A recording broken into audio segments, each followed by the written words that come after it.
ओम नमो भगवते वासुदेवाय। क्यों व्यर्थ की चिंता करते हो?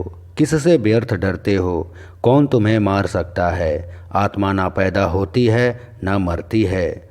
जो हुआ वह अच्छा हुआ, जो हो रहा है वह अच्छा हो रहा है, जो होगा वह भी अच्छा ही होगा।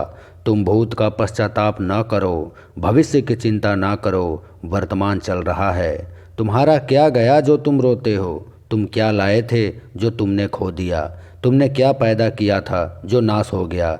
ना तुम कुछ लेकर आए। जो लिया यहीं से लिया, जो दिया यहीं पर दिया, जो लिया इसी से लिया, जो दिया इसी को दिया। खाली हाथ आए और खाली हाथ चले। जो आज तुम्हारा है कल और किसी का था, परसों किसी और का होगा। तुम इसे अपना समझकर मग्न हो रहे हो। बस यही प्रसन्नता तुम्हारे दुखों का कारण है।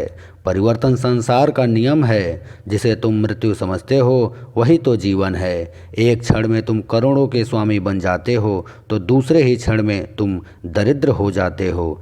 मेरा तेरा छोटा बड़ा अपना पराया मन से मिटा दो, फिर सब तुम्हारा है और तुम सबके हो। न यह शरीर तुम्हारा है न तुम शरीर के हो। यह अग्नि जल वायु पृथ्वी आकाश से बना है और इसी में मिल जाएगा।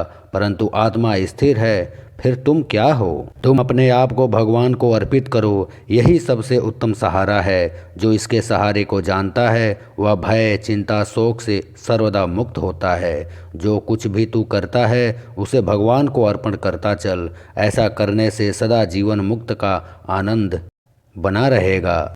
इस लोक में जितने भी देवता हैं सब एक ही ईश्वर की विभूतियां हैं। जो मनुष्य परमात्मा के सर्वव्यापी अकल्पनीय निराकार अविनाशी अचल स्थित स्वरूप की उपासना करता है और अपनी सभी इंद्रियों को वश में करके सभी परिस्थितियों में समान भाव से रहते हुए सभी प्राणियों के हित में लगा रहता है, उस पर मेरी असीम कृपा बनी रहती है।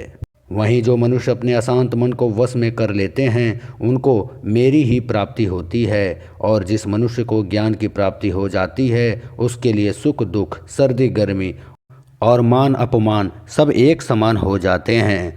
ऐसा मनुष्य स्थिर चित्त और इंद्रियों को बस में करके ज्ञान द्वारा मुझ अविनाशी परमात्मा को प्राप्त करके हमेशा संतुष्ट रहता है। खुद पर पूरा भरोसा रखें और अपने लक्ष्य को पाने के लिए लगातार प्रयास करते रहना चाहिए। ईश्वर हमेशा मनुष्य का साथ देते हैं। मैं मनुष्यों का साथ कभी नहीं छोड़ता पार्थ। मैं ही शिव हूँ, मैं ही ब्रह्मा हूँ, मैं ही अविनाशी परमेश्वर हूँ, मैं ही श्री हरि विष्णु हूँ, मैं ही कालों का काल महाकाल हूँ। सभी जीव जंतु मुझसे ही उत्पन्न होते हैं और फिर मुझ में ही विलीन हो जाते हैं।